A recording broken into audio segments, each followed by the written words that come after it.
পেয়ে গেলে অবহেলা বাড়ে, আর না পেলে বাড়ে অভিযোগ। কিছু মানুষ ভালোবাসতে পারে ঠিকই, শুধু আগলে রাখতে জানে না। আসলে না হারালে মানুষ সেই জিনিসের মূল্যই বুঝে না। থেমে তো কিছুই থাকবে না, শুধু মনে থাকবে কিছু মানুষের ব্যবহার আর কথা। কোনো একদিন ক্ষমা লিখে হারিয়ে যাব, বোঝাই যাবে না ক্ষমা চেয়েছিলাম না ক্ষমা করে গেলাম।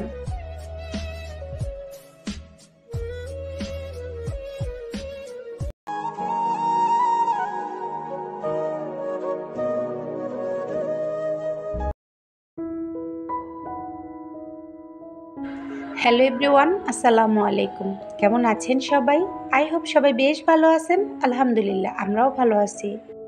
তো আজকের ব্লগটি শুরু করতে যাচ্ছি এই তো সন্ধ্যা থেকে। তো সারাদিন কিন্তু বাসায় ছিলাম না, তো এর মধ্যে কিন্তু আমি আমার বাবার বাড়িতে চলে এসেছি। আর এই তো বড় ভাগ্নির হচ্ছে বিয়ে, মানে আমার বড় ননদের মেয়ের, তো সেখানে যাব। তো আমি আর আমার ছোট ভাইয়ের বউ ঈশামণি, তো আমরা গিয়েছিলাম শপিংয়ে। যেহেতু বিয়েতে যাব, টুকিটাকি কিছু শপিং তো থাকেই। তো দেখতে থাকুন, আশা করি ভালো লাগবে। আর এই তো এখানে আবিরের জন্য নিয়ে এসেছি একটি শার্ট আর হচ্ছে একটি কাতুয়া। তো আবিরের যে কাপড়গুলো ছিল তা কিন্তু অনেকটাই ছোট হয়ে গেছে। আর এর মধ্যে কিন্তু ইদানিং ভালোই বিয়ে বা অনুষ্ঠানে যাওয়া হচ্ছে। তো যে কারণে দেখা যায় এক অনুষ্ঠানে যদি একটা পরি, তো 2-3 অনুষ্ঠানে পরালে কিন্তু আর সেটা পরাই যায় না। তো আমাদের নেই হিজাব, তো এনেছি। এখানে কিন্তু প্রায় অনেকগুলাই হিজাব ছিল। আর প্রতিটা কিন্তু আমার আর আমার ভাইয়ের বউ দুইজনের একসাথে নিয়ে এসেছি। তো এখন কিন্তু ড্রেস পরলে হিজাব ছাড়া পরাই যায় না। আর এক এক ড্রেসের সাথে ম্যাচিং করে তো এক একটা হিজাব পরতেই হয়। তো যে কারণে এই তো নিয়ে এলাম। তো প্রতিবারের মতোই বলে দিচ্ছি, যারা আমার ভিডিওটি দেখছেন কিন্তু এখনও একটি লাইক করেননি, দয়া করে একটি লাইক দিয়ে ভিডিওটি কন্টিনিউ করবেন। আর ভিডিওর কোনো অংশ যদি আপনাদের কাছে একটু ভালো লেগে থাকে, তাহলে আমার চ্যানেলটিকে সাবস্ক্রাইব করে অল বাটনে ক্লিক করে দিবেন। এতে করে কি হবে, আমি ভিডিও ছাড়া মাত্র আপনাদের কাছে নোটিফিকেশন চলে যাবে। আর এই তো এখানে রয়েছে দুটো ব্যাগ দুটো কিন্তু আমার কাছে বেশ ভালো লেগেছে। আর এই তো এই কাপড়ের ব্যাগটা কিন্তু অনেক দিনই যাবে, কারণ এটা কিন্তু অনেক মজবুত আর এটা ধোয়াও যাবে। তো কফি কালার ব্যাগটাও কিন্তু আমার কাছে বেশ ভালো লেগেছে। আর এই তো এদিকে টুকিটাকি কিছু জিনিস ছিল। এখানে রয়েছে তো একটি লং হার, আর এখানে ছিল একটি ঘড়ি। এই ঘড়িটা কিন্তু খুবই স্পেশাল, কেননা আমার ছোট ভাইয়ের বউ আমাকে এটা গিফট করেছে। আর এই তো রয়েছে একটি ব্রেসলাইট, আর সাথে ছিল হচ্ছে চাবির রিং। তো সারাদিন কিন্তু অনেকটাই জার্নির মধ্যে ছিলাম। গিয়েছিলাম বাসায়, কারণ আমি কিন্তু প্রায় 2-3 দিন আগে আমার বাবার বাড়িতে চলে এসেছিলাম। তো হঠাৎ করে যেহেতু বিয়ের দাওয়াত পড়েছে, আসলে বিয়েটা হঠাৎ করে হচ্ছে, আর তাই বাসায় গিয়েছিলাম কাপড় আনতে। আর যা জুয়েলারি আর সাথে যা টুকিটাকি ছিল সব একসাথে নিয়ে এসেছি, আর সাথে ছিল শপিং। তো এই তো রাতের বেলা, এখন প্রায় অনেকটাই রাত হয়ে গেছে, তো দুজন একসাথে মেহেন্দি দিয়েছিলাম। তো এই তো এই ব্যাগটা কিন্তু একেবারেই নতুন। তো উপরে যে হ্যান্ডেল ছিল, মানে যেটা ধরবো, তো ওইটা কিন্তু নষ্ট হয়ে ছিঁড়ে গিয়েছিল। তো পুঁতিগুলো সব পড়ে গিয়েছে, আর আমার কাছে ছিল ছোট পুঁতি। তো ব্যাগটাকে আসলে যদি ধরার জায়গা না থাকে, তাহলে এটা কিভাবে ইউজ করা হবে। তো যে কারণেই তো পুঁতি দিয়ে এটাকে আবারও লাগিয়ে নিলাম।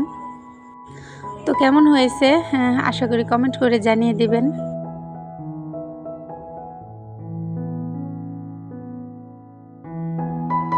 তো এখন কিন্তু প্রায় অনেকটাই রাত হয়ে গিয়েছে।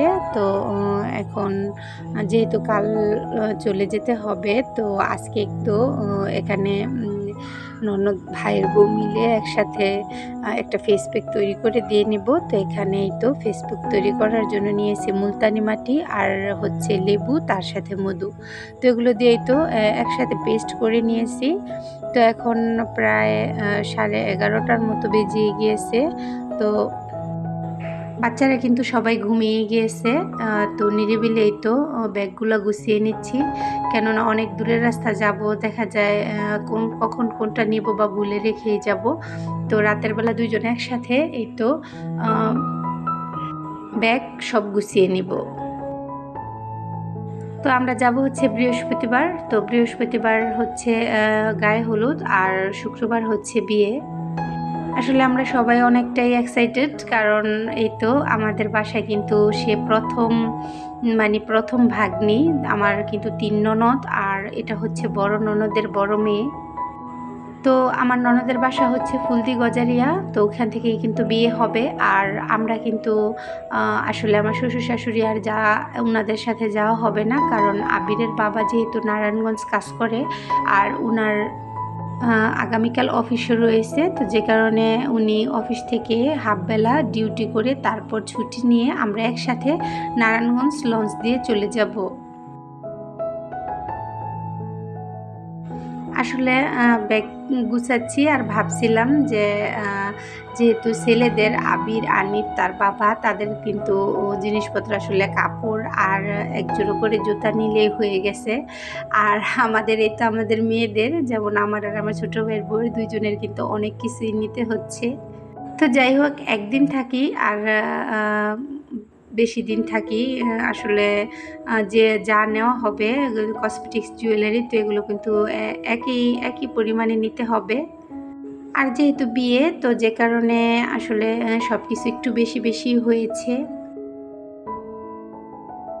তো এর মধ্যেই তো ব্যাগ গুছাচ্ছিলাম আর ভাবছিলাম যে এর মধ্যে কিছু কিন্তু টুকিটাকি হালকা পাতলা বাকি রয়েছে। তো যদিও কিছু বাকি থাকে, তো আগামীকাল যেহেতু নারায়ণগঞ্জ যাবই, তো ওইখান দিয়ে কিন্তু আমরা কেনাকাটা করেই নিব।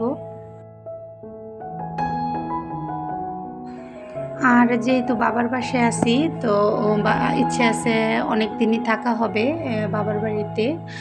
আর বাবার বাড়িতে আসলে সংসারের কাজ বা রান্নাবান্না এগুলো কিছুই করা হয় না। তো যে কারণে কিন্তু কোনো প্রকার রেসিপি কিংবা ঘর গোছানো এ জাতীয় কোনো ভিডিও শ্যুটও করা হয় না আর দেওয়া হয় না। তো এখানে বাসা থেকে কিন্তু অনেকগুলোই জুয়েলারি আনা হয়েছে, কিন্তু এগুলো কিন্তু আমার প্রয়োজন হবে না, তাই সবগুলো নিবও না। তো এখান থেকে আসলে আমরা পরিকল্পনা করেই নিয়েছি যে কখন কি পরব, ওই অনুযায়ী নিয়েছি আর বাকিগুলো রেখেই যাব।